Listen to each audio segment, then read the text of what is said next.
जों बे लेभेलसिमबो बुंदों जे एकर्डआ टाइम बाउन्ड इमप्लिमेन्ट जायाबा एनादार टाइमनि थाखाय आन्दलन जागोन आन्दलना जाहैबाथ' सेपारेट स्टेटनि थाखाय जागोन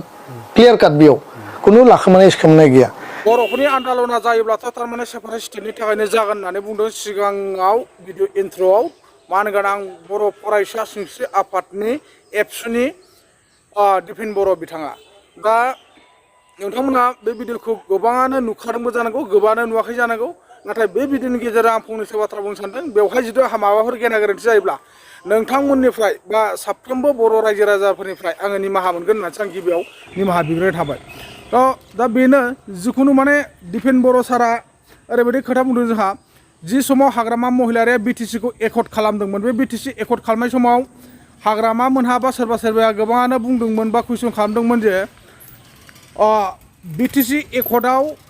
एबसुआ मानो सिगनेसार होदिया बा एबसुहा मानो बाहागो लादिया दा बे हिसाबै माने बिथांमोनहा बर' फरायसा आफाद जानानै आन्दलनकारि हिसाबै बा सोमावसारफिननांगौ जागोन हिसाबै बिथांमोनहा सिगनेसारखौ होदिया थिगानो बा बाहागो लाफादिया नाथाय दिनैनि दिनावथ' फैयै फैनानै बिटिआर सुक्तियाथ' गोजोन सुक्ति होननानै बिटिआर एकर्डआथ' मोजां एकर्ड होननानै बिटिआर एकर्डनि गेजेरजोंनो जोंहा जेलाव थाखानाय माखासे एक्स एनडिबि बिथांमोना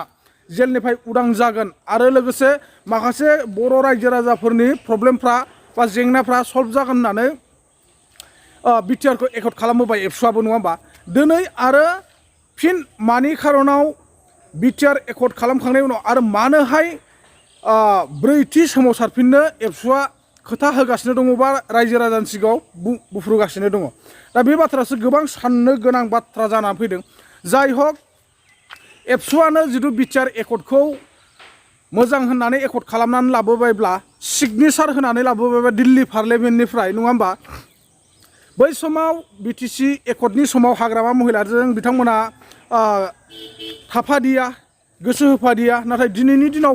फैनानै बिटिआर एकर्डखौ बिथांमोनानो गोजोन एकर्ड बा मोजां एग्रिमेन्ट जागोन मोजां रायजो जागोन बिटिआरनि गेजेरजोंनो जोंनि बर'फोरनि जेंनाफ्रा बा प्रब्लेमफ्रा जोबस्रांलांगोन होननानै बिथांमोना सिगनेसार होबाय आरो बे बारनिफ्राय खोनानो मोननाय मथेब्लाथ' बे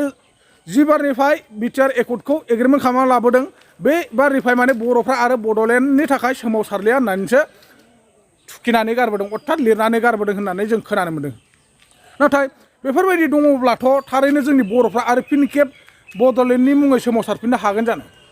हानाय नङादां अब्ला बै समाव हाग्रामा महिलारिखौ एबसुआ बा बर' फरायसा आफादा हेफाजाब होदिया नाथाय दिनैनि दिनाव फैनानै 2020 मायथाइयाव बिटिआर एकर्डखौनो मोजां होननानै जेब्ला सिगनेसार होबाय लानानै फैबाय एग्रिमेन्ट खालामनानै लाबोबाय दिल्ली पार्लियामेन्टनिफ्राय लाबोखांनायनि उनाव आरो दिनै फिन खेब मानि खारनाव अल बड' स्टुडेन्ट इउनियना अल बड' स्टुडेन्ट इउनियनानोथ' बिटिआरखौ एकर्ड खालामना लाबोदोंमोन बिजेपि सरकार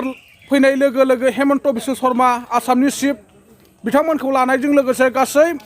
बर'फोरनि मोनफ्रोमबो आफादखौ लानानैनो बिटिआरखौ मोजां एकर्ड होननानै नोंथांमोना एकर्ड खालामना लाबोबाय नाथाय दिनैनि दिनाव फिन खेब आरो बर'हा संग्राम खालामफिननो थाखाय बा सोमावसारफिननो थाखाय सेपारेट स्टेटखौ डिमान्ड खालामफिननो थाखाय जानजि खाफ्राहां जागासिनो दङ दा अब्ला जोङो बेयावनो मिथियो थारैनो जुदिहाय दिफेन बर' बिथांनि बुंनाय रावा सैथोमारब्ला जानजि खाफ्राफिननो गोनां जामारोब्ला सेपारेट स्टेटनि थाखाय सोमावसारफिननो गोनां जायोब्ला अब्ला जोङो बेवहायनो माखासे पइन्टआ हाबखुमानानै दङ एबा थाखुमानानै दङ होनना जों अलरेडि मिथिनानै मोनखायो मानो होनना बुङोब्ला एबसुहानो जुदि बिटिआर एकर्ड थासेयावबो जुदि सेपारेट स्टेटनि थाखाय सोमावसारफिननो ओंखारदोंब्ला अब्लाथ' बिटिआर एकर्डआ मोजां एकर्ड नङा बिटिआर एकर्डजों थोजासे जोंहा बर'फ्रा नङा जुदिहाय नङाब्ला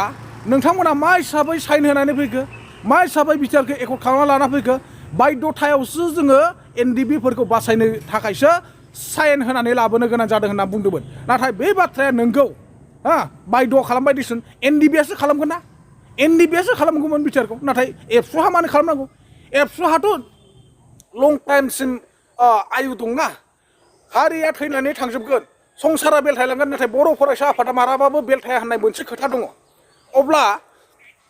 दिनै आं थैनानै थांगोन आंनि उनाव आंनि फिसाया सासे अल बड' स्टुडेन्ट इउनियननि सासे मेम्बार जाफैगोन सोरबा दैदेनगिरि जाफैगोन सोरनिबा फिसाफ्रा दैदेनगिरि जाफैगोन बिबान लाफैगोन हारि समाजनि थाखाय खामानि मावबायानो थालांगोन नाथाय एनडिबिआथ' मोनसे हाथियार लानानै सोमावसारग्रा हिसाबै आर्मि पुलिस मिलिटारिनि नोजोराव बिथांमोना उग्रपन्थी हिसाबै जानानै थानायलाय दा बिथांमोना बिटिआरखौ एकर्ड खालामनो बाध्य जानानै फैबाय नाथाय बिटिआरखौ एकर्ड खालामनो गोनाङा जादों जोंहा एनडिबिफोरा हाथियार थिखोनायजों लोगोसे बिटिआर एकर्डखौ खालामनानै लाबोबाय बे बाथ्राया सियर नाथाय दिनैनि दिनाव एबसुआ मानो बारसोमनांगौ बेयाव एबसुआ मा दै गांदोंमोन जे बिटिआर एकर्डखौ खालामनांगौ होननानै एनडिबिफ्रा खालामना लाबोथोंमोन नाथाय खोनानायावथ' दासिमबो बुङो बे बिटिआर एकर्डआ एनडिबिफोरनिसो होननानै नाथाय एनडिबिफोरनिब्ला बै एनडिबिफोरनि गादिनि जायगायाव सोर जिरायनानै दं नोंथांमोना हमनो हादोंना दिनै जिथु बिटिआर एकर्डआ आं बेखौनो बारंबार बुङो थारैनो जिथु सैथोमोनब्ला थारैनो जिथु मोजांमोनब्ला एबसुआ मालाबाबो सोमावसारफिननायनि थाखाय बा सेपारेट स्टेट नागिरफिननायनि थाखाय बारंबार खुगा खेवनाय नङामोन दिल्लीयाव दाख्लैबावै जानानै थांबाय बड'लेण्ड महोत्सब बेवहाय बिथांमोना भारतनि प्राइम मिनिस्टारखौ लोगो हमनानै गोबां खोथा सावरायदों होननानै बुंदों दा नोंथांमोना बेफोरबायदि भिडिअखौ जोबजासिम नायब्ला निश्चय बुजिगोन स' आंनि बुंनायाव निश्चय गेना गोरोन्थिया जाया नङा जादों जानो हागौ आं नाथाय नोंथांमोनाव आरो लोगोसे इसोरनाव आङो निमाहा बिनानै दिनैनि बे भिडिअनि फुटेजखौ नोंथांमोननो होनोसै नोंथांमोना जोबजासिम नायनानै बुजिना लादो बिनि उनाव जोबथारनायाव सोर मा सानदों निश्चय नोंथांमोननि थाखाय कमेन्ट सेक्सना खुला थागोन नोंथांमोना कमेन्टआव फोरमायहरबानो जाबाय प्रायोरिटी एजेन्डायानो जाहैबाय जे बिटिआर एकर्डखौ इमप्लिमेन्ट खालामनांगौ जेरैबायदि 2003नि बिटिसि सुक्तिनि उनाव हाग्रामा महिलारि बिथाङा पावाराव फैनायनि उनाव एबसुनि प्रेसाराथ' दङ जातीय संगठन आरो बे एकर्डखौ समर्थन होग्रा आफाद हिसाबै जिहेतु आन्दलनखौ ज' खालामदोंमोन किन्तु बै समाव एबसुआ सहि होआखै एबसुआ मानो सहि होआखै बेफोरखौ दा पलिटिकेल मोनसे कुइसनबो खालामो खोथाया जाहैबाय जे एबसुआ एनादार टाइमनि थाखाय आलादा रायजोनि आन्दलन खालामनांगौ बेखायनो सहि होआखैमोन आरो बै समाव बुजाबुजिनि गेजेरजोंनो जादोंमोन दा हाग्रामा महिलारिया माखासे एकर्डनि दफाखौ मावफुंबाय माखासेखौ मावफुङाखिसै माखासे आद्रा थाबाय जों लुबैयाखै आरो जोङो मोनसे वाचडग बायदि नोजोर होनानै प्रेसार बिल्डिं खालामनानै गणतान्त्रिक भाबै जोंनि आवाजखौ जोङो प्लेस खालामदों आर्गुमेन्ट प्लेस खालामदों इभेन जों बे लेभेलसिमबो बुंदों जे एकर्डआ टाइम बाउन्ड इमप्लिमेन्ट जायाबा एनादार टाइमनि थाखाय आन्दलन जागोन आन्दलना जाहैबाथ' सेपारेट स्टेटनि थाखायनो जागोन क्लियार काट बेयाव खुनु लाखोमानाय सिखोमानाय गैया दा जिहेतु मोनसे टाइम फ्रेम थायो दा बेखायनो जोंनि जि मोनसे कर्डियेल जि रिलेसन भारतनि प्रधान मन्त्रीखौ दाख्लै जोङो महोत्सबआव खाथियाव मोनबाय बिनि सिगाङाव बिथाङा माने 7 फेब्रुवारि 2020आव एकर्डखौ वेलकाम खालामनायनि जि सेरेमनि बिथाङा बाहागो लादोंमोन जेराव 8-9 लाख बर' हारिनि आरो गुबुन हारि हारिसाफोरा बेयाव बाहागो लाफैदों बे मोनसे आलादा प्रग्राममोन दाख्लैनिया मोनसे आलादा प्रग्राम गिबि मन्त्रि बिथांखौ जोङो जथेस्थ' गुबुन लेयाराव जोङो प्रेसार बिल्डिं खालामनानै जोङो दिनै बाध्य'आव बेखिनिखौ मावनो हादों दा बेखायनो माखासे क्ल'सआ क्रिटिकेल माखासे क्ल'सआ इजि आरो बेखाय जि क्ल'सफोरा माने खोब बारा टेक्टिकेल नङा बा कनस्टिटिउसनेल एमेन्डमेन्टनि पर्यायनि जायफोर दफाफोरा माने नङा बेफोरखौ जोङो थाब मावफुंनो हादों किन्तु संबिधानिक भाबै बेयाव माने गोबां क्लियारेन्सनि गोनां जायो माने लेजिस्लेटिभ डिपार्टमेन्टनि फाइनेन्स डिपार्टमेन्टनि बा गुबुन डिपार्टमेन्टनि दा बेखायनो माखासे क्ल'सआ जटिलताया ओंखारदों एसटि हिलनि बेलायाव कार्बिया प्लेनाव एसटि मोननांगौ बर'आ हिलाव एसटि मोननांगौ बेथ' क्लियार काट बिथांमोनाबो लिरना लाबोदों एकर्डआव किन्तु बिथांमोननि माखासे सेक्सना दिनै बर'फोरखौ एसटि जाजानो बायो दा बेफोर माने बाधाफोरा माखासेया दङ आं सानो जे आसुनि आसाम सुक्ति जि खालामनाय दिनै माने गोलाव सम जाबाय प्राय माने 35 बोसोर बारबाय दिनैसो आसाम एकर्डनि माने बिप्लब शर्मानि रिपर्ट बायदि 62 जिफोर माने बिप्लब शर्मानि रिकमेन्डेसन दङ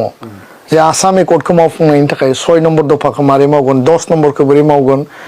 असमिया पिपोल नायनि डेफिनेसना मा